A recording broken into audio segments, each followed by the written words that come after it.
Welcome to another edition of Kitchen Conversations. Today we have the most amazing of individuals, the reigning champion on the PPA Tour of singles. We have the Gronk of pickleball, the John Daly. The Dennis Rodman. We have Ryan Sherry to talk to us about all things. Being really honest, he is probably the biggest character on all of pickleball. We are excited to have him. This edition of Kitchen Conversations is brought to you by Wisdom Essentials. So go to wisdomessentials.com to get the best CBD products out there. If you go and use the kitchen, you have 20% off, but I did go there just earlier, and it is 25% off if you go there before, I think, Father's Day. So check it out. Their stuff's amazing. They have the Soothe Stick, which I use before every match and after every match. The Focus Drops, the Calm Gum Drops. It's the best. You gotta try it.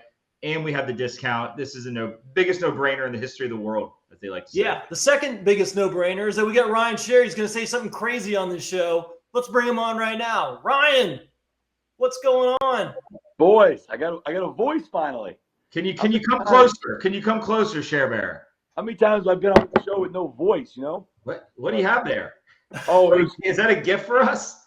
No, well, it is. So because I was, on my detox program leading up to the tournament on Sunday, I didn't get a chance to enjoy the Kentucky Derby. So Woodford, I had some good Woodford that I got to drink a ton celebration. So my little Kentucky Derby signed Woodford. So wanted to give them a nice little plug. I always love those mint juleps. So what do you got? You got a Masters hat. You got the Wheels Up sweatshirt.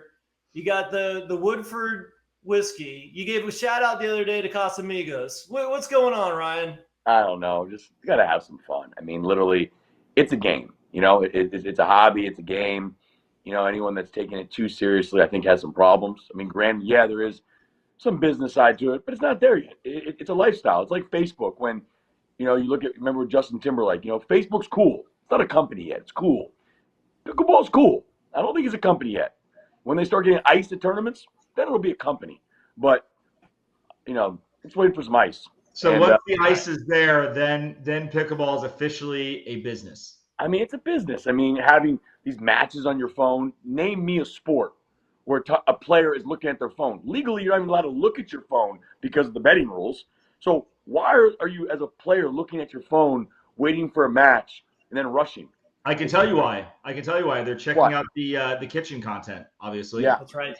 It's like, there's an efficient way. It's called an airport. There's a screen, $200. I got 10 screens in my house that aren't even hooked up, TVs. He's not lying. I just stayed there. He actually has 10 screens, and none of them work.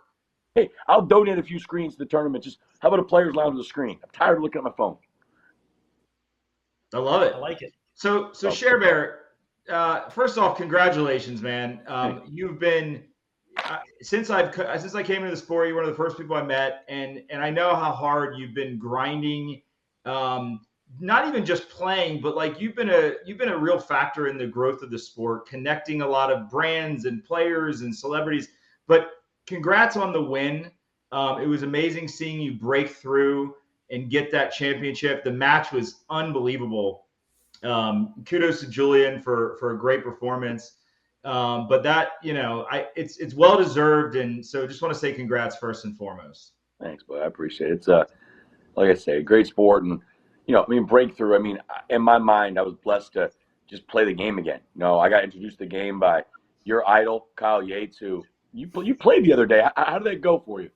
It's rough. You'll have to check out the YouTube link. It went very well, I'd have to say.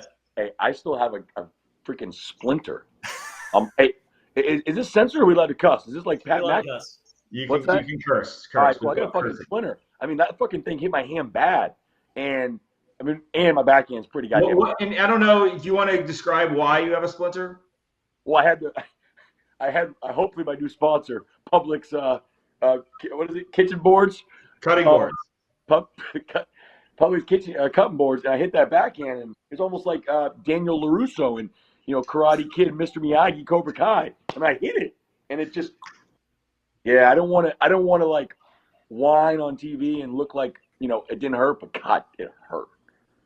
It was bad. Yeah. I went back and looked at the instructions of that cutting board, and it did say no pickleball. I read it afterwards, so sorry. I gave you the wrong board. Hey, my bad. Hey, back to my technology. I'm going to put this on Do Not Disturb, right?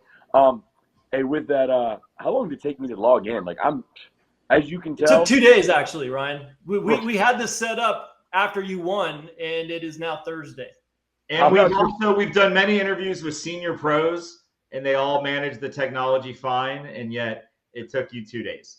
I mean, but it's okay. Still love you. If I told you, it's crazy. As good as these hands are, and they're as good as they get, there's certain things they can't do. They can't color. They can't write. Terrible with scissors. Literally, every time I put $1 in the Coke machine. Your drawstrings are the different lengths. Fuck yeah, the same. Every time I put $1 in the Coke machine, I swear to God, it comes out. And I do it both ways. I shape it. I'm just not good at certain things, and I know that. You should have an assistant that puts the dollars in the Coke. I've got a lot. I mean, we got an unbelievable company. You know, Legacy Pro Sports. I got some amazing ladies that work with me, and ladies are the best. I mean, some of my best friends. But I mean, I'd rather them go take care of freaking helping a guy go get $500,000 right now. Let's before we just dive into all the different myriad of topics. What do you do? So, my best friend, like every white guy growing up, what movie was the best movie other than Top Gun? Jerry Maguire, right? So, everybody white men can't jump, but go on. No, I said every white man growing up. I mean, let's be honest, Caucasian kid who likes sports, who is never going to be an NFL or basketball player. You know, what you want to be a sports agent. You know, Jerry Maguire was our dream, right? So I was blessed to be pretty goddamn good. Everyone here talks about former tennis players or so and so is playing this sport, whatever. I was 2 in the nation, 60 in the world. I was good, but I was smart enough to know I was never going to be a pro. You know, when I went to the University of Florida, I knew I was going to be there to have a great college tennis career, but I wasn't going to be 6'2". You know, I was actually in real fucking shape then. 145 pounds, 6% body fat. I was in shape, but I wasn't going to be 6'2" because the best of the world was just this much far above Americans, which is why only a couple of them have made it. You know, Andy Roddick was a close friend of mine. John Isner, Marty Fish, etc. Moving forward, at Florida, luckily I was there during Titletown. You know, Jason was there a little bit earlier during our previous Titletown. I was there 01 to 07. If you can do the math, that's 6 years. Me, 95 to 2000. That's 6 years. Took me a little bit of time, you know. But I was there during both basketball titles. Joakim Noah, Al Horford. You know, Tim Tebow was my designated driver. Everyone's like, "Oh, you were there with Tim Tebow?" No. Tim, his first year in, idolized my best friend, my roommate, my business partner who founded the company Legacy Pro Sports, Brandon Seiler, who was a starting middle linebacker of, the University of Florida Gators that, beat Troy Smith's ass, Heisman Trophy winner, when everyone was like, hey, they asked the question, are you afraid of his arms or his legs, Brandon? And Urban Meyer in the background, back when, Urban, everyone would listen to him, he was like, no. Brandon goes, we ain't afraid of his arms or his legs. And we beat their ass. With that being said, Tim idolized Brandon. So we would go out as a freshman. Tim would pick us up in his little Pontiac Firebird. At the end of the day, one thing that makes Tim so amazing is he didn't drink at all. He didn't do everything. He's still a virgin. He's an unbelievable. I don't know. Maybe I don't know. Unbelievable guy. He's everything you read about, but he didn't judge, and that's one thing that so much respect. So many people, they try to live this lifestyle, but then they judge. He wasn't a fan of me going out drinking. He wasn't a fan of his teammates going out drinking, but he also knew there's only so much he can do. So you can either be part of the solution or step away. So we would all go out. He would make sure Brandon was always at practice. He'd make sure we were home safe. He'd pick us up off the ground. And moving forward, your dream is to be in sports. So after college, I owned a nightclub by 2 nightclubs for 4 years. Probably not the best lifestyle for a guy like me who, every once in a while, temptation's temptation. I mean, everyone always talks about, oh, I would never do that. Yeah, you would. It's just how many times to put in front of your face. How many times have you had this opportunity, this opportunity, this opportunity? The more it's put in there, it's got to say yes. So you own the nightclubs, and then how did Legacy Sports come to be? I don't want you to get yourself in trouble, so we'll move on to Legacy. I own the nightclubs. I only lost $350,000 of the $400,000 my parents gave me, so I thought I did pretty good. Okay. But in the grand scheme of things, those 5 years, I probably would have cost them $1 million if I would have wanted to go play on tour because it cost $200,000 a year. So in my mind, I actually saved that money. And I don't know if I really believe it, but Good business right there. Great, unbelievable business, margin cutting, cost cutting. With that, sold the nightclubs, and where were these nightclubs? One in downtown Fort Myers, which now is unbelievable place. Fort Myers is where Thomas Edison, Henry Ford, basically resided in the summer. It's huge now. I was a little too early, kind of like a lot of people in pickleball, a little too early, and they're not going to get this wave. But I was a little too early, and once again, I didn't know what I was doing. I couldn't manage it. I was enjoying being cool, enjoying being popular, kind of like a lot of people in this sport. They'd rather be cool than do business the right way. So with that, yeah, it wasn't good for a guy like me. But hey, I got a lot of fake friends. A lot of people laughed at my jokes. A lot of girls said I was in great shape, even though I was probably 50 pounds overweight then. I'm only 30 now. But after this weekend, I'm actually getting down a little bit. I hit the scale. I'm looking good. I know I'm down, so I'll show you another time. Hey. All right. Ryan. Okay, so the clubs, you have the clubs. Then how do you get into pro legacy sports? How does that come about? Legacy Pro. I went and got all my financial advisor licenses. My parents, after that, first they wanted to get me involved with their dental offices. We have 6 offices that recently just sold. I'm very successful. I was blessed to come from a good family and who really supported me on all angles, ups and downs. But with that, I was trying to work for them. It was just boring. I was making great money. I mean, sick money, but it was like I wasn't doing anything. I had no sense of pride. So then I went and said, you know what? Let me go pass all these financial exams. I'm a smart fucking guy. If I put my mind to something. You are. And so I got my Series 7, my 66, my 215. But at the end of the day, the financial advisor side of things is I didn't trust myself managing my own money. Why the hell would I have someone else trust me? So I was smart enough to know what I know and what I don't know. Some people are stupid. They pass an exam. They think they're freaking experts because they read one Bloomberg article, or they're a lawyer who's a marital attorney. Now they want to give tax law. Like, stop. Know what you're good at. With that. Great advice, actually. Thanks. With that, my best friend, Brandon, he retired from football after his best friend, Javon Belcher, shot himself in the head, committed suicide after killing his girlfriend in the Kansas City facility. That's when the concussion settlement started coming about. People realized what these guys are going through, that these guys aren't that crazy. It's just you're not allowed to have 25 car wrecks in a year. I mean, how many people y'all know that get in a car wreck and they're still talking about their neck 4 years ago? These guys every fucking day. It's not right. It's not normal. When you add that with stress and depression and other things, bad shit happens. With that, he had an idea to help former players. I tried to, ideally it was to help him first. And then we're like, man, we got a business. Brandon and I, we've never, we see color because you have to. You can't put people in certain positions, and you got to understand people's backgrounds and ask questions. But we were ham and egg. 5'9", Caucasian on a good day, 6'2", 250-pound African American.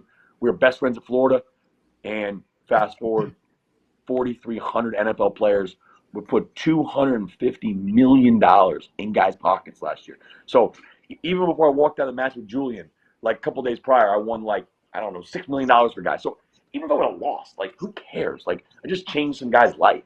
So right. Unpack that for a bit. So you manage their benefits with the NFL, or is it all concussion stuff, or what are you doing with the players? We originally got involved in the concussion settlement. We had 330 guys in the largest settlement in the world. Granted, we weren't attorneys, so we had to go through a bunch of federal court stuff. It was a nightmare.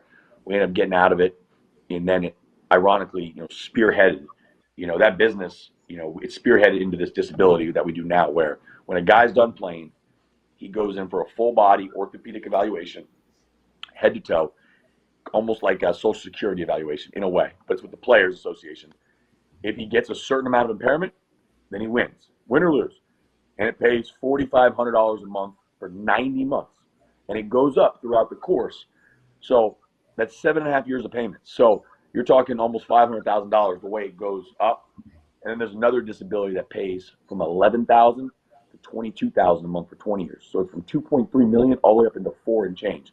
So we win, we probably win on average about 10 of the line of duties, that's $5 million for them, and then we probably win another 10 of the big ones a month.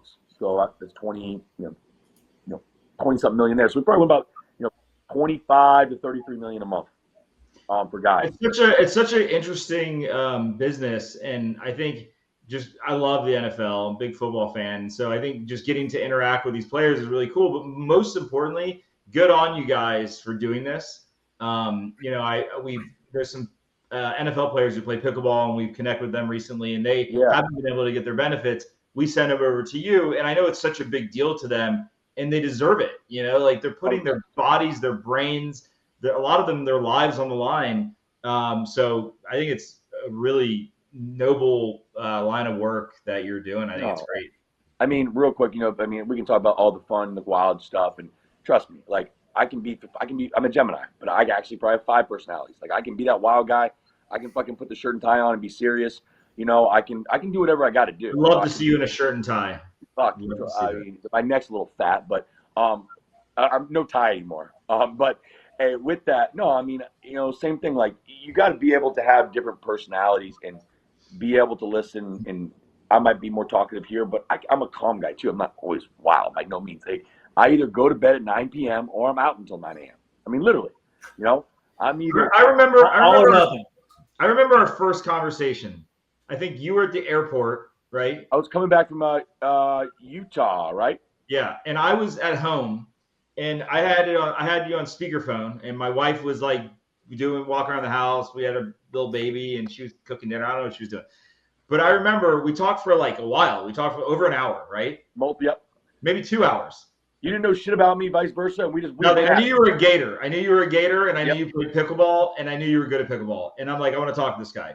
And we had an amazing conversation. But I remember at the end of it, my wife we hung up, and she was like, "Who the fuck was that? Like, who are you talking to?" And I didn't know if I'd ever meet you, if we'd ever talk again. And sure enough, you've become one of my best friends in this space. And I can safely say that all of this stuff that when you were saying it on that call, I was like, this guy's so full of shit. It's all true. No, it's so crazy. Like, I'm not that funny. So when I tell like crazy funny stories, I'm not that creative. It's my freaking life. You are though, because you can also bust out an entire movie segment.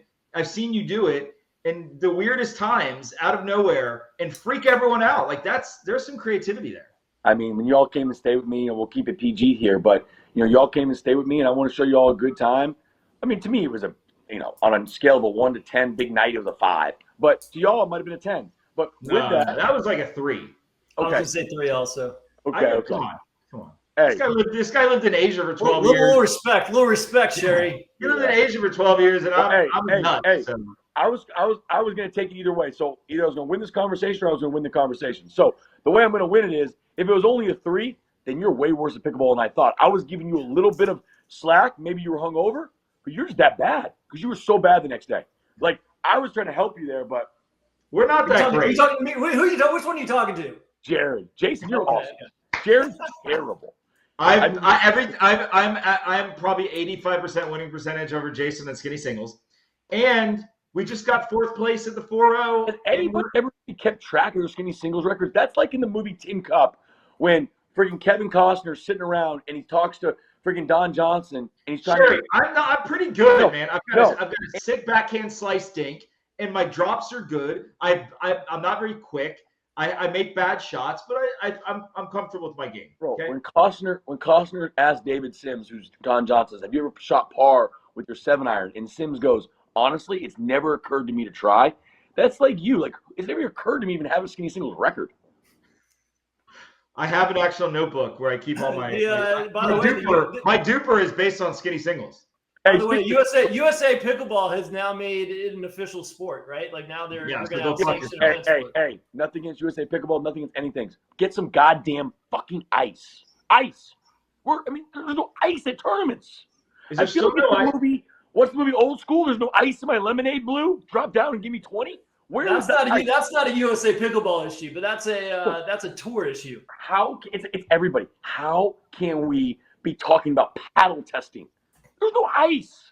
All right, Ryan, let's do this. We're going to make it a priority of ours at the kitchen to have ice in Atlanta. Okay, ice. You're coming to Atlanta, right? It can't be a Lifetime Fitness ice machine that's going to go out in the first 5 minutes because ice on a nightclub.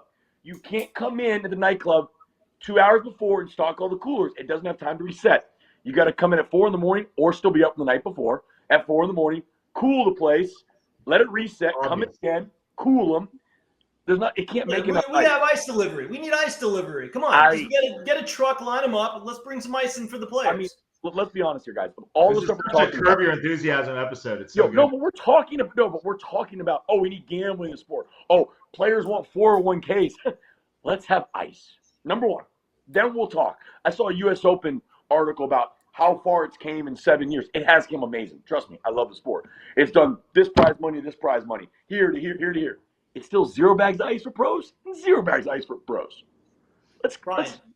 Ryan, I agree. Listen, what you did for concussion protocol stuff and getting settlements for NFL players, we're going to do that for pickleball players and ice.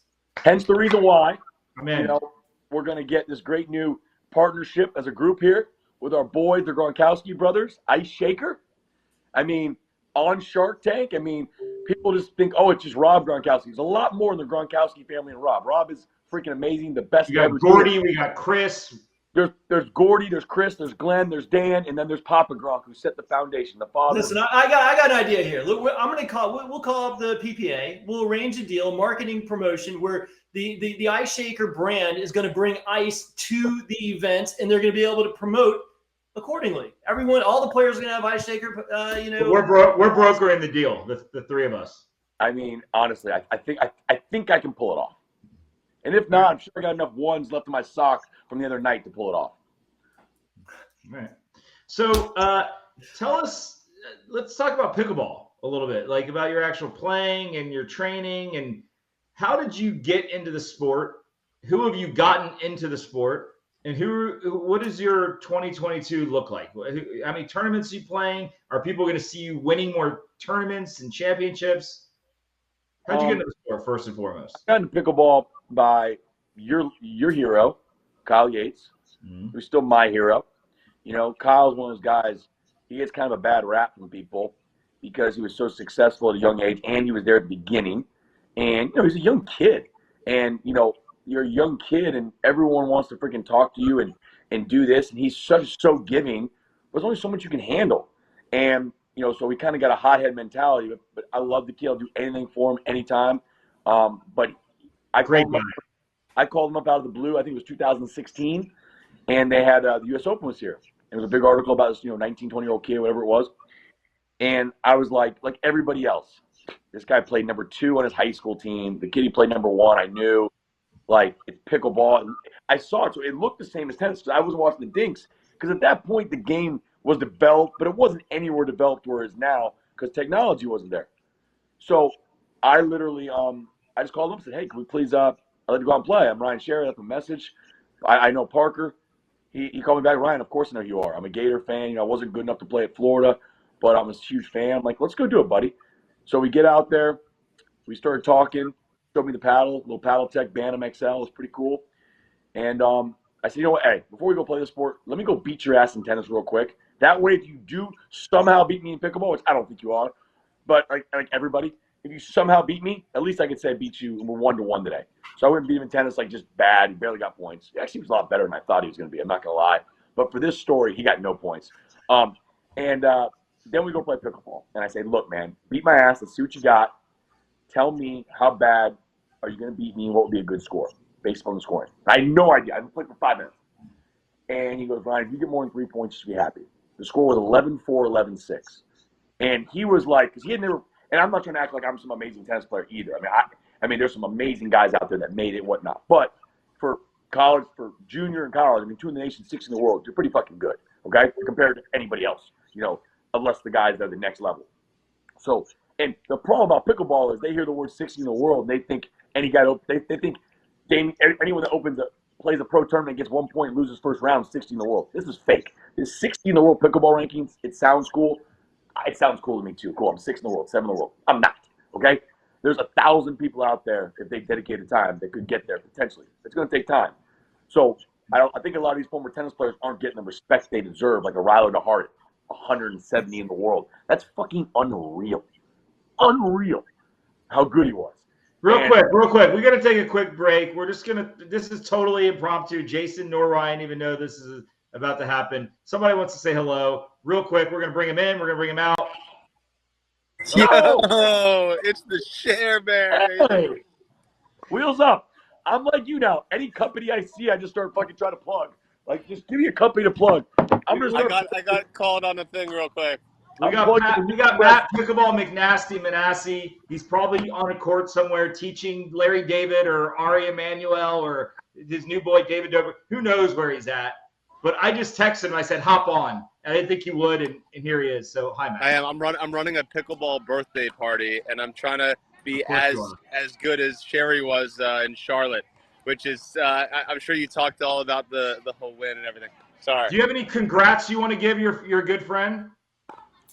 Do I have any what? Congratulations! You won a championship. I know I'm getting yelled at by women at the birthday party that I'm on the phone. So,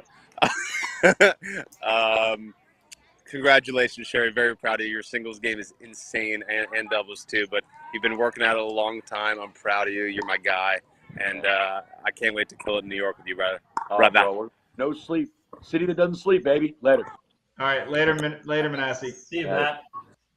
Good work, boys. But yeah, so real quick, I'll speed up a little, and it's tough because I'm so relaxed right now because y'all finally got me, where I'm just chill. But with that, so yeah, Kyle got me into it. When he would come to town, we would play singles.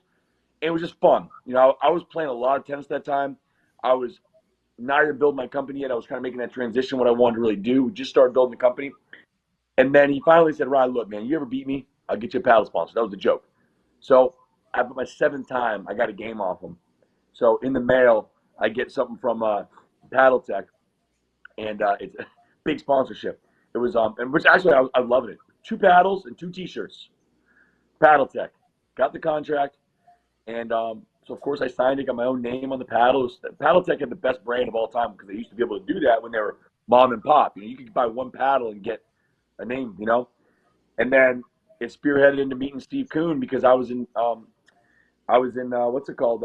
Austin, Texas, playing golf with Amir Delic, who former tennis player, but also now president of Duper, I believe, or NLP or something.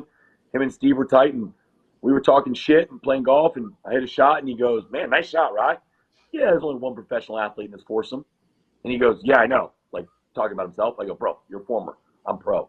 And I showed him my contract, and that's what turned into him showing. He goes, you got to meet my boy Steve Kuhn. Told me about Steve. I get on the phone with Steve. Steve is the amazing guy, one of the best there is. Like, that's why I gave shit against Duper. I'll still give shit all day long, but I love the guy. With that, I said, he goes, hey, you know Kyle Yates? I'm like, yeah, of course. I guess, yeah. Pickleball guy. I played him the other day. Like, cool. Am I like, he goes, could we get him out here? Me, you, him, and Roddick could play doubles? I'm like, oh, well, wait a second. Wait, Andy Andy goes, yeah, I'm on Andy's foundation. I'm going to give, Andy, $20,000 or whatever. He'll come out to the park. So I was the one, along with Steve and Amir and Kyle, that put together that. And then Scott Moore happened to be there as well. So, of course, we got Scott in as well.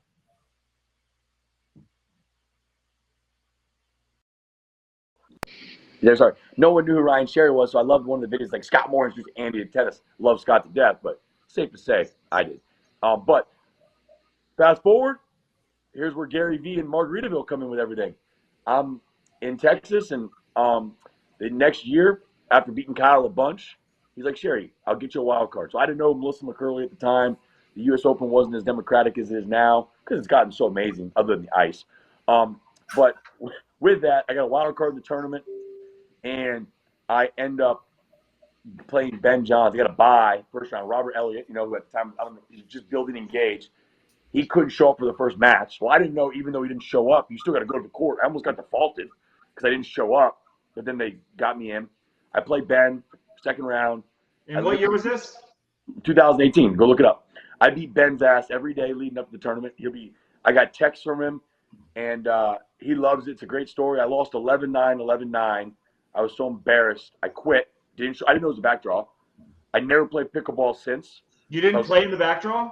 I left. I said, I'm done with this shit. I was so embarrassed I lost to Ben. So I was 0-1 for my career. And then I find out Ben and Kyle are getting the finals. And then, long story short, Ben didn't really lose much the next 4 years. Who won? Who won that match, Ben or Kyle? Ben. That was Ben's first win. That was his thing. So it was the worst loss of my life. I was embarrassed. I quit. Safe to say, it wasn't that bad a loss. But with that next year, Steve did something with Roddick and Agassi during South by Southwest. So he called me and said, Ryan, can you get Ben? So I got Ben to fly out there with me. We got out there, me, Ben, and I got on the court with me, Marston. Ben's like 18 at the time? Yeah, he just won the Open. So I got Ben Nothing to do with his age. It's irrelevant. He just wanted to know his age. Okay. Yep. And then, long story short, it was me and Roddick versus Agassi and Marston Respetsky for $50,000, $10,000 a game, something like that. And me and Roddick won, which was cool because Andy and I played doubles in tennis in juniors. Our last, we were partners at New Orleans. His victory celebration before he turned pro. And I ain't seen Andy in years. He's one of the best there is, and like anything in life, when you get that big and you have so much people around you, it's hard to stay close to people. But it was good to see him, and I met Margaritaville, and Gary Vee was there. If you look at Gary Vee's first video about introduction to pickleball, you'll see my big partner Brandon Seiler with an Achilles surgery and on a freaking boot over watching me play. So that's pretty cool that now Gary 4 years later is in pickleball. And I met Margaritaville, who ended up sponsoring. I was in Fort Myers during COVID 2020, and my buddy Harry Chickman wanted to throw a first live COVID sporting event for ping pong. And I go, bro, we got the top 8 pickleball players in the world are here. Ben, Dekel, freaking Adam Stone, Corinne, Kyle, they were all stuck here in Fort Myers because they got back from Costa Rica, and they were stuck here during COVID.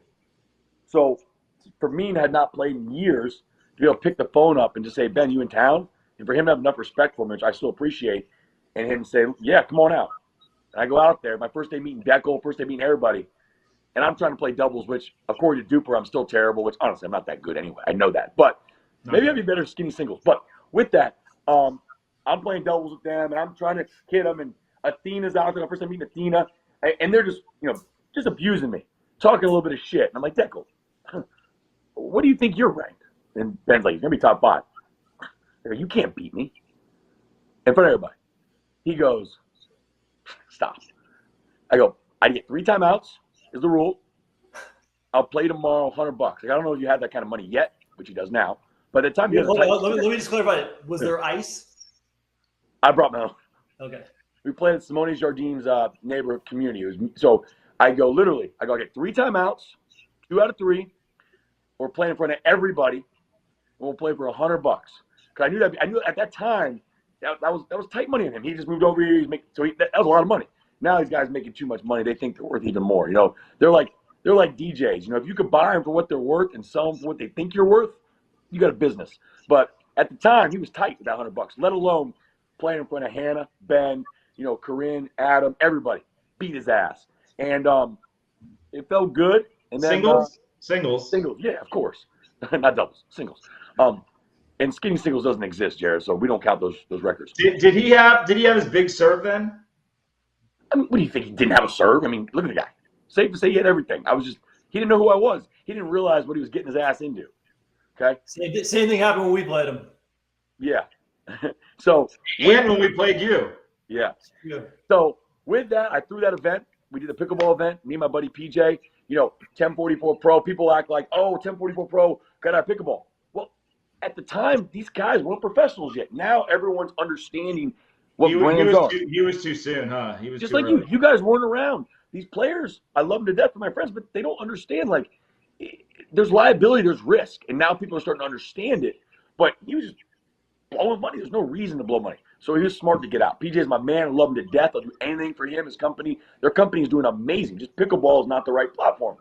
With that, we basically, through that event, as a favor, we paid every player more money than most of them have ever really gotten, let alone during COVID, to show up. It was live on ESPN. This was on our own. This was no PPA, no APP, nobody. This was right when I got in the sport, because I remember watching this and Anna Lee and Lee were there, right? No, see, it was 3 months. See, that had to do with the PPA and all those people. You're right. This is a different one. This was at Tennis R Us at Jan Papi, Vivian's father's store. We were only allowed to have 6 people in there. People were wearing gloves. It was fuck my phone. It was what's it called? It was very it was people were calling, what's it called? Code enforcement. The sponsors, all these sponsors that are making money right now. I don't know if people even know this stuff. And tell them to fucking call me. Literally.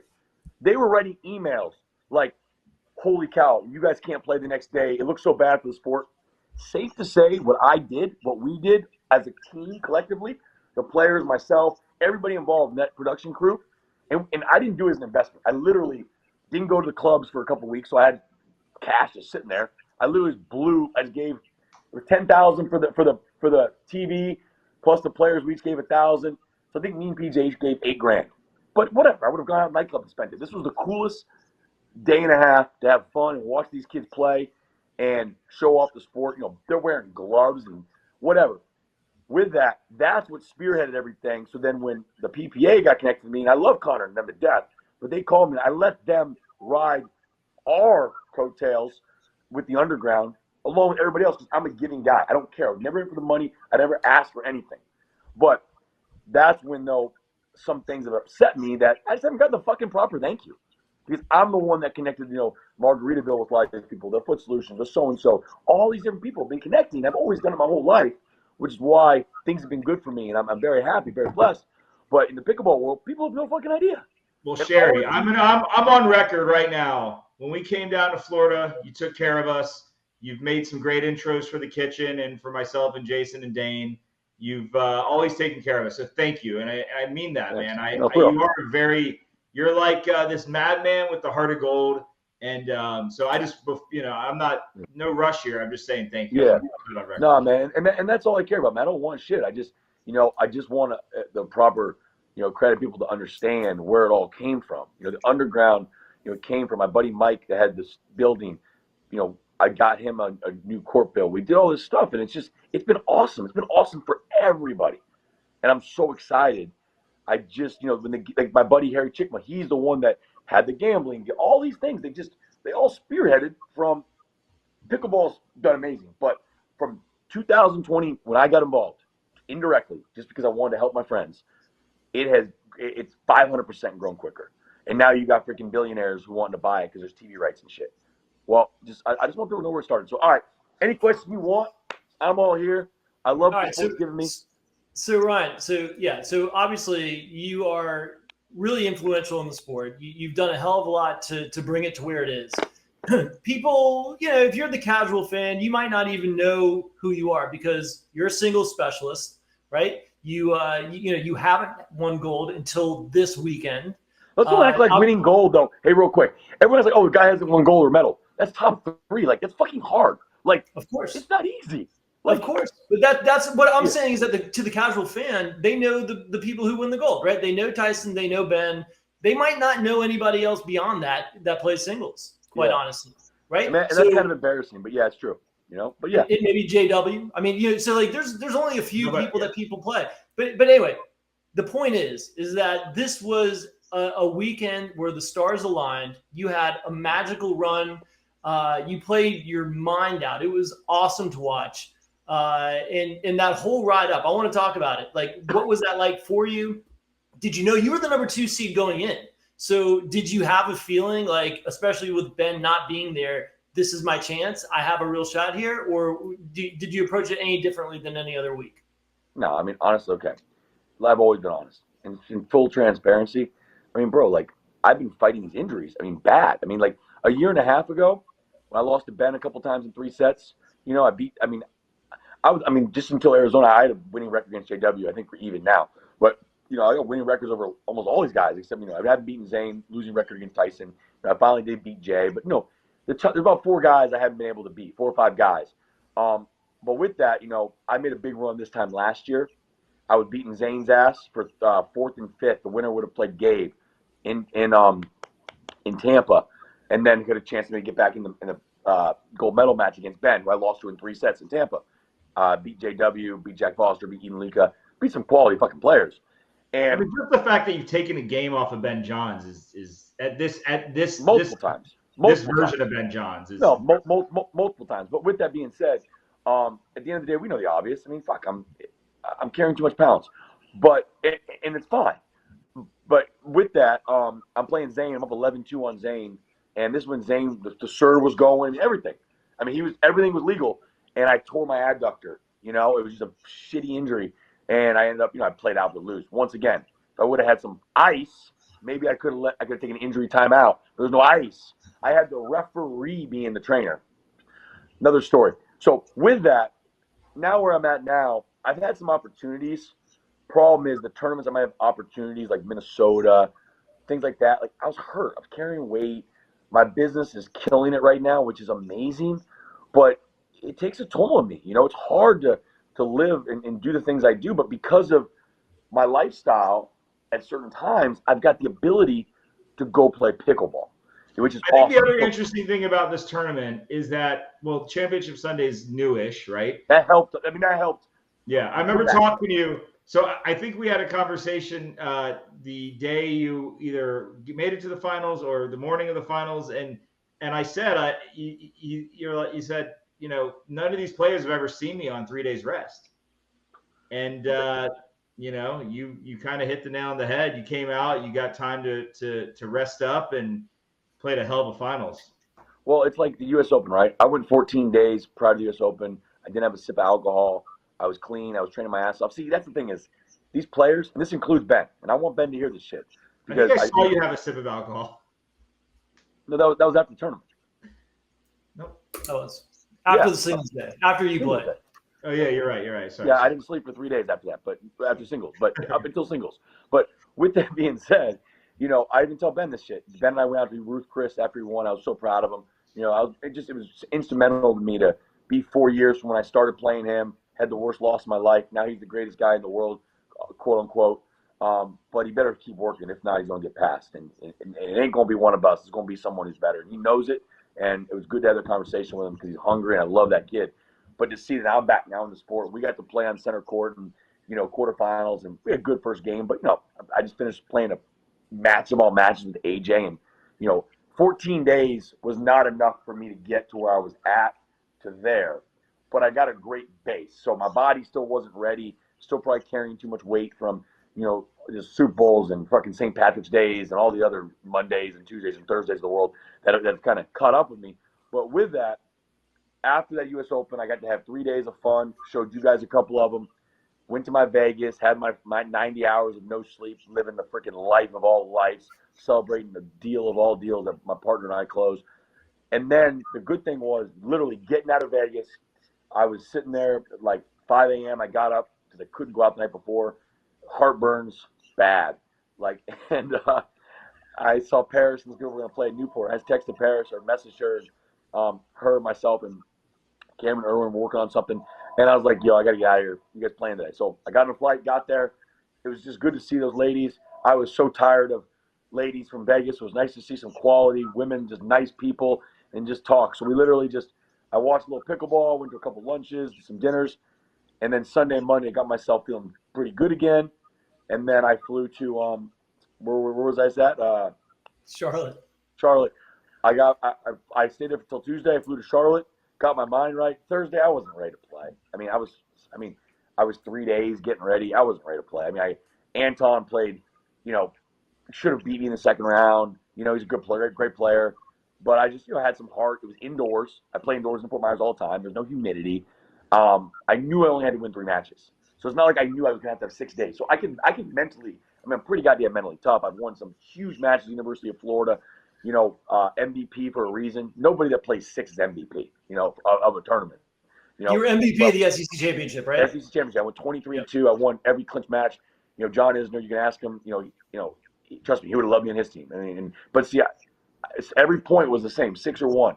With that, to answer your question, which I haven't done yet, is I wasn't ready to play. But then the old me took over where I literally didn't want to fucking lose. And I knew I had enough mental strength and talent. And I knew what I put my fucking body through. And I knew that I set myself up because I posted everything in Vegas that I wasn't in the mood to hear about shit. And I was like, you know what? Let me just see what happens. And me and Frank had a battle. Of all battles, I love playing with Frank. He's probably one of the guys I respect more than anybody on the tour because he's got no racket sport background. And that's why I love this sport, that a guy who's a college running back can beat me in this goddamn sport. And I was that's why it's so impressive, right? No racket sports experience, not athletic, short, Jewish. He's athletic. No, he's very athletic. I'm good. I'm like a 4'3", No, he's talking about him. He's not athletic. Me. Oh yeah, no, but Frank, I got so much respect because it's so hilarious that a guy like that literally couldn't get a point off me in tennis can beat me in a racket sport and fucking beat other people. So fast forward, I got through that. Once I got through that, because now I'm on 3 days sober. I'm basically 4 days. I didn't really I drank all day Saturday at Rick Ross. Sorry, so I didn't drink from Sunday at 11 p.m. until basically Monday, Tuesday, Wednesday, Thursday, Friday, Saturday. I mean, I'm going on freaking 6-7 days. I mean, I was feeling like I was getting IVs every day. I mean, one thing about me, yeah, I have very fun here and there, but I also know how to train more than everybody on the fucking tour. And not to say I always do it, but I got up every day when I was in high school at 4:15 in the morning, at the gym at 4:45, trained till 6:30, first watch at 7, high school at 8, out of school at 1, tennis at 2 to 6, homework till 7, sprints 3 days a week till 8:30, in bed at 9, whole life. You know, then I met a girl senior year. I got into instant messenger, fucked up with my little going out. It stayed for about 11. You were married. You blame women. I mean, women, all sins. I mean, the funny thing is I stopped drinking for those 14 days for the U.S. Open, but I started gambling. So I started driving an hour out to the casino sober, thinking that was going to change my luck. Not that the game. You were taking us out. You were married before, right? I was married. Yes, I was married. Great girl. I just, God, I really want to meet her.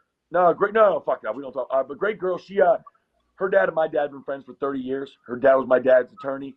Amazing woman. Looked amazing. All the above. It's just we were young. We were young and didn't understand. And it's right when the reality shows were coming out, and we just didn't understand about finances. Didn't understand about there was no infidelity, nothing like that. And I didn't cheat. I mean, nothing like that. We just we didn't understand what marriage was. I mean, it is what it is. And she's married someone older. I hung out a lot of younger girls, so we kind of both won. All right, let's go back. Let's get back to the match. Let's go back to so back to the match. Back to the match. The crazy funny thing is, I was joking, but dead serious. And her and I aren't like, we're friends. Parris and I, it was kind of ironic, but that week we just kind of, when we used to play, we were doing a little business. So every day we were texting, and it was just a joke. I'm like, I'm gonna give you the credit once we win. You got me out of Vegas. So every day texting. Hey, good job. How's your training? Boom, boom, boom. We got through Thursday, and then Friday, Saturday, Sunday, and then I watched her match Sundays. I was getting my freaking IV, APP. And I was like, all right, fuck, it's my turn now. And when I took the court with Julian, pause right there. Sorry, pause right there. Go. It's Tesla. Hello. Fuck you. Yes, hi. I'm running a little late for this test drive. Can I still just come when I'm able to come? Okay, I'll see you in a bit. Okay, bye. Sorry, guys. Really, Meatball? Yeah, fucking Tesla, dude. My car. I gotta get a car. Sorry. So Bro, start where you said you talked to Parris and you're gonna give her the credit.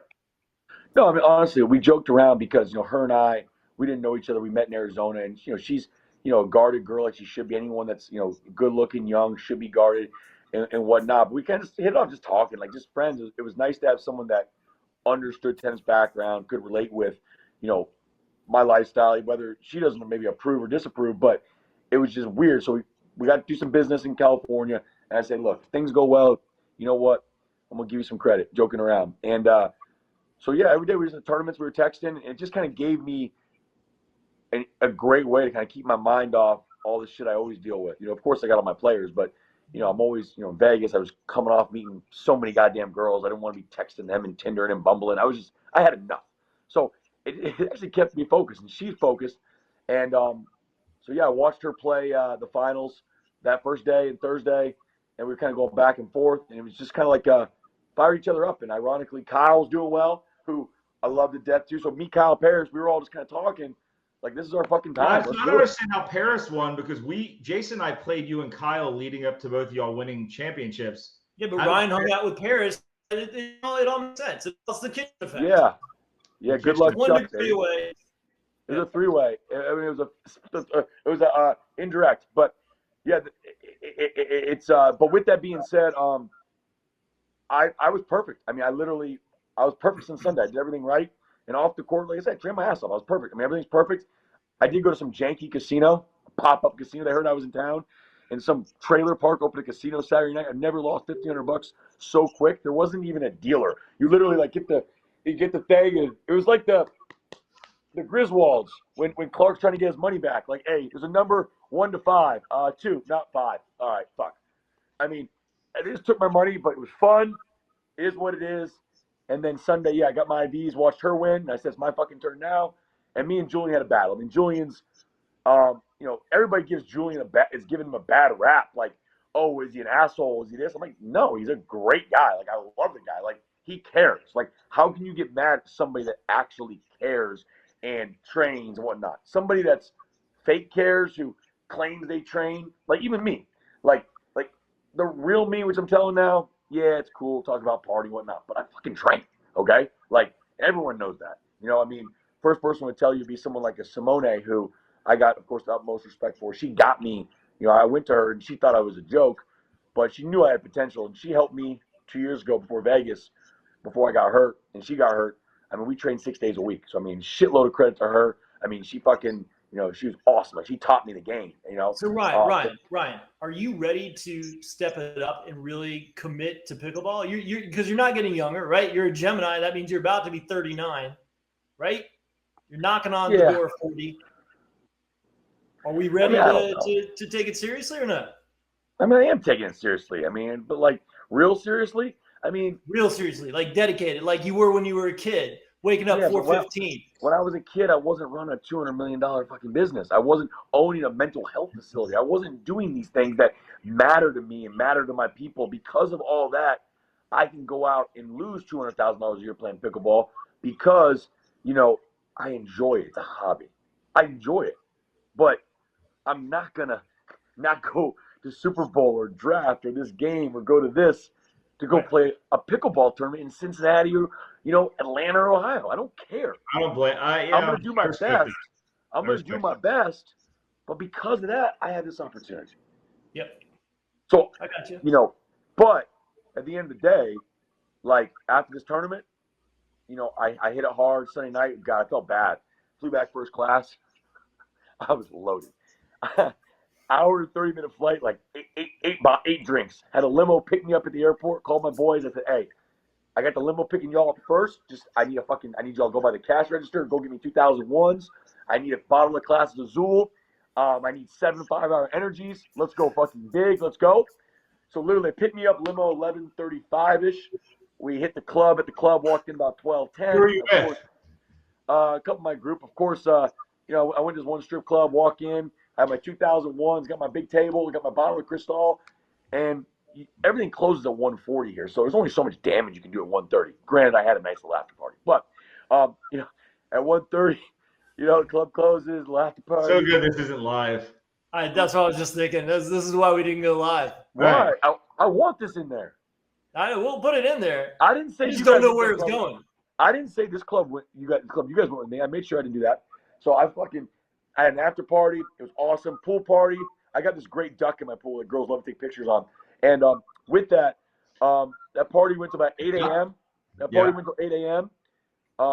I went the whole next day. I ordered another party bus to take me to the beach for the day. So Monday was really my day off. Since I was disciplined enough to leave Charlotte, I got to have 2 nights. I would have stayed in Charlotte. I would have a big night and travel Monday. So I got back and got 2 nights into one. And I went out all day Monday. That's called party math. That's called party math. Very strategic. Time efficient. Very efficient. So I did that, and then I woke up Tuesday, a little miserable. I didn't really wake up. I was still up, but grinded. Went to bed early. Yesterday, I trained for 3.5 hours. Did my cardio, my massage. Today, I was up at 5:30. I was on the court at 6:30. Did my training, my massage, my cardio, everything. My cryo. I feel great. Tomorrow will be better. I'm going to Cincinnati. Saturday, Sunday, I'm gonna be fucking ready to go. Oh, so you're playing Cincinnati? Oh, I'm gonna do great. Is Ben playing? No, it's APP. So who else playing? Some good players, of course. Zane's playing, of course. Frederico's playing, right? No, he's not playing. We trained today. Zane's playing. Johnson Cole's playing. Julian's playing again. Jack Foster. So some good players. But the cool thing is, who's the number 1 seed, Sherry? Well, I think they're using the World Pickleball rankings. I've been updated. Who should be the number 1 seed in Cincinnati? Who do you think? You or Zane? Should be Zane. Me, I'm way down the list. There's World Pickleball rankings.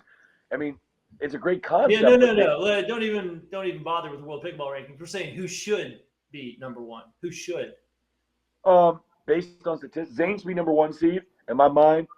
I think I should. I'm not going to. I should be the 2 seed. I'll beat Sincola, even though Sincola, he beat me last time. I got away. I think I'm 5-4-2 against him. Jack Foster's never beat me. He's a great player too. Yeah, I should be the 2 seed. But Jack Foster, you think Jack Foster would beat you? I mean, I like to always do things like it's called about body of work. I mean, do you think that Isaiah would beat not Isaiah? Do you think John Stockton would beat Jordan? No, they lost 3 times. So I mean, Jack's 0-3 against me. He's a great player, love him, but he's 0-3. So what do you think? I think. I love it. I mean, he was up 14. Sherry, what's the rest of 2022 look like for you? We'll see you in New York. See you in New York. Me and McNasty. See you in Atlanta. I'm going to play Cincy in Atlanta. Okay. I was supposed to go to Cincy in Atlanta. Supposed to go to Andre Reed's celebrity golf event in Del Mar, San Diego, but I'm going to be smart and not do it. It's too close in between New York and I'm on a good trend right now. Like I'm picking my days when I want to have fun and train. And there's a couple things that if I don't do, it won't fuck up my schedule. I can always have 4 or 5 days to prepare. Will we see you in California for the run of tournaments? I'm gonna go out there for a month. Okay. And I'm gonna go out there. Well, I'm gonna be there a lot of the time, so I can train with you if you need. Honestly, though, here's the one thing about pickleball: as bad as you are, I can still get a good workout. So I'm in.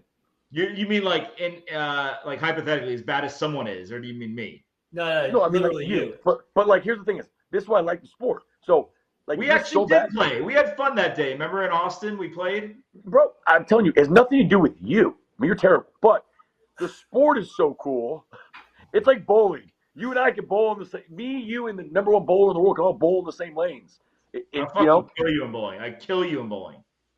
I'm just saying, like, the sport is so great that you and I can have fun. I'm speaking in absolutes. I'm not talking, Hey, you know what, Jared? Me and you we gotta try playing dubs games. We had trouble with that middle ball. Remember, you. I just want to say one thing. While I wish I had Yates lined up. After the lunch game, which everyone can go watch, it's now live on YouTube. Kyle Yates and I played you guys, and we fucking whooped your ass. So you can talk all the shit you want. We did have it on tape. And what? No, he's saying when me and you, Ryan, played against him and Yates. Yes. Yates and I beat you. So Sherry, we beat you. And then I just want to also say one other thing. Jason, we played skinny singles, which is now a sanctioned tournament. This thing sanctioned thing. And Jason was up 8-0. Yeah, and there was no ice. There was no ice there. And I look at Matt Manasse, and he goes, dude, you're playing terrible. And I go, I guarantee you I win. He goes, no chance. And I came back and I won. I was down 8-0. So you guys can rip on me all you want, but I beat both of you that day. Well, I mean, honestly, that's what's another cool thing about the sport is, like, of course, like, I'm playing against Kyle, my hero, my idol, who's doing you a favor. Like, I'm doing you a favor. Kyle's doing us all you weren't going to beat Kyle? You tanked? The first thing I told Jason was, hey, let's just keep this close. Like, let's just play more to Kyle and not, like, of course. I never beat Kyle. I mean, I actually tried to beat his ass in singles. I tried. I lost, 11-9, third set. It was an awesome match. I say we run it back for charity. Anytime, but, any place. No, but it's hard to beat your idol. I mean, I fucking love that kid. That's why I care about him. That's why I couldn't beat you. You're my idol. I don't want Kyle's my idol too. So I'm not gonna. He does so much for people. What pisses him off is people are just like you, shitty ass 3.5 players that think they actually beat somebody because they play with a partner. So people think they beat Kyle. They don't even hit to him. I actually hit the game-winning point. I mean, we have it on tape. We'll release it. We gave it to you. I know. I was happy for you. Like, I'm happy for you. Hey, it's all good, brother. Nothing but love, but I beat you. But it's all good. We're good. We're good. I didn't want you to be mad about me only getting you 2 hours of sleep and bitching and moaning and, like, not want to hang out with me again. Like, so Sherry, let's rein it back. Enough about me and my 4.3 prowess. Let's rein it back. Sherry, you're the man. You are the man, the myth, the legend. You're the John Daly, the Gronk, the Rodman. Gronk's 250 pounds and 3% body fat and the best of all time. I don't think I'm that. The Gronk, the madman. You the party animal. The fun side. The fun side. I mean, seriously, man. I made a post the other day and I said you're pickleball everyman, and you are, right? Like, you're the guy that you see at the court and you're like, this guy's gonna be terrible. I don't even want to be on the court with him. And then he goes out and whoops your butt. Like, you are, I believe, Wait, hold on a second. Let me say, before you finish that, Ryan, as he mentioned earlier, was the #2 tennis player in the country when he was 16 years old, right? Like, he was a protege. He was. These people don't know that. If they think that I'm not going to be good, well, there's fucking idiots. Like, they should think I'm going to be amazing, and I don't. I mean, like, they should. Like, it's just how stupid these people are. Some people. Right. Like, no, you were a tennis prodigy, right? And you ended up. I wasn't a prodigy. I mean, that's a loose term. Prodigy in my mind. See, that's the horse shit. That's like saying so-and-so was a standout at this college. Like, no, he wasn't. He was fucking terrible. But I was amazing. I was top-ranked junior. I wasn't a prodigy. A prodigy is like Sharapova, Agassi, fucking, this guy, these guys that make it, Well, you were really good. I was unreal. Unreal. One of the best. I was 2 in the nation. I was better than anyone else that anyone of y'all could put on anyone's fingers at that time. Yes. But I was not a prodigy. Yeah. And I know that. And that's where Jason, finish your point. I did misspeak at the beginning and said protege. So maybe protege. That's where I feel like me willing to make fun of myself or speak the truth about myself is why I feel like I don't mind talking about other people when they talk about, oh, this guy played at this school. No, he didn't. I'm like, fucking go Google it. He didn't play. He wasn't he's a pro tennis player. What? Because he signed up for a tournament? That's like saying everybody that plays a tournament is a pro pickleball player. No, they're fucking terrible. Some people. So if I go play a 4-5 tournament, I'm not a 4-5. But you can go sign up and get a pro point tomorrow, and you get guaranteed points for showing up. So you're a pro because you're ranked? Come on, stop. There are some guys out there who tout their top 40 ranking in pickleball. And are you kidding me? I've seen top 75 on people's bios. Jared's top 1,000. I think 242. I talked to Dave Fleming and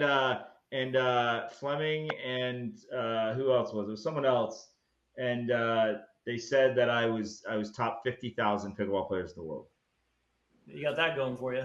Hey, I cut you guys off like always. I know you're used to it, but we're talking about pickleball. We're talking about pros. We're talking about end of the year. I'm gonna play this shit for real this year. I'm playing. I'm enjoying it.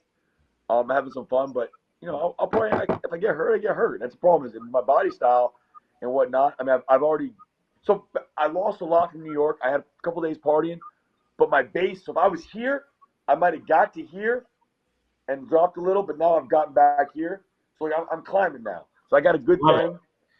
I believe in you, man. I think that you're going to have a great year. And I believe in you as a human, Ryan. I think you're a good human being, and I'm proud to know you, and I'm excited to watch your journey continue and unfold. Likewise, guys. We'll see what happens here. But at the end of the day, like as you always know, man, you ever need anything, pick up the phone. And I think almost every player out there that knows me, and I'm not even an asshole on the court. I'm actually super. I'm so calm on the court. The way Jerry, don't start getting into a tangent, okay? We're trying to wrap it up here. Yeah. But yeah. I do have my last question for you, which we ask everyone is, do you have any questions for us? I mean, honestly, no. I mean, at least I think we're, I want to know when you guys get in the U.S. Open. What do you guys have planned that you're allowed to talk about? And then I'm sure if I'm not, I better fucking be. What am I going to be involved with of your stuff? We get in Tuesday night. We are staying at an Airbnb. We just booked it. In the Lower East Side. Tuesday night, we're probably just going to hang low, have some dinner, maybe go get some pizza. Wednesday will be, I can't share any of the surprises, but MLP has some great stuff planned. We'll be a part of that. Yeah, I was at my parents' house thinking maybe they sent the invite to my parents' house, but it wasn't here either. So, well, we're going to work on that. That's what we're going to talk to him about. You can tag along with us if you'd like. Yeah, I mean, Steve's my boy. Steve, you fucking know. But it's okay. You know what? Have more there's some, I mean, I'm not going to give names. There's some bums playing in that tournament. And you know what? That's cool. You want to be the best? It's okay. I think I heard, rumor has it that NLP is adding skinny singles to it. So maybe. I'm not playing because I ain't playing that. So yeah, we'll party. We'll definitely hang in New York. When is singles? It's on Thursday. So, dude, Thursday. I mean, I'm expecting you to make the finals, and then Thursday night we're going hard. We'll see what happens. I mean, honestly, a lot of good players. It's not that easy. It's not just players. It's Your body's not made to stop, go, stop, go, stop, go. A fucking Ferrari is not made to go 120 miles an hour, then go 20 miles an hour, sit in the garage for a year. I mean, I'm not saying I'm a Ferrari, but I mean, still. Definitely not right? a Ferrari. I didn't even put that together. I didn't even put that together. You're like a Kia. Sherry, love you, man. This was a blast. Thank you for your time. Jason, I don't know if you have any other. No, we're good. Ryan, thanks, man. Appreciate it. Much love, much luck this weekend in Cincy, then in Atlanta. I can't wait to see it. Hey. I'm bringing the ice. Hey, bring the ice. And remember, I mean, they say you're not supposed to ask, but I don't care. What's the worst going to happen? The same thing that's always happened. No invite. Masters. There's got to be a Masters member out there loving pickleball. I know they got a nice place in Aiken. Hey, give this guy a sponsorship. Brands who are listening. I don't want a sponsorship. I just want to play the course. And then all right, let him play the course. Give him the sponsorship. This guy is one of the most memorable people on the tour. Ryan SherBear Sherry, the reigning singles champion on the PPA Tour. Love you, man. Thank you, all the kitchen members who are tuning in. Thank you. You guys are the best. Everyone have an amazing rest of their day. See you. Take care.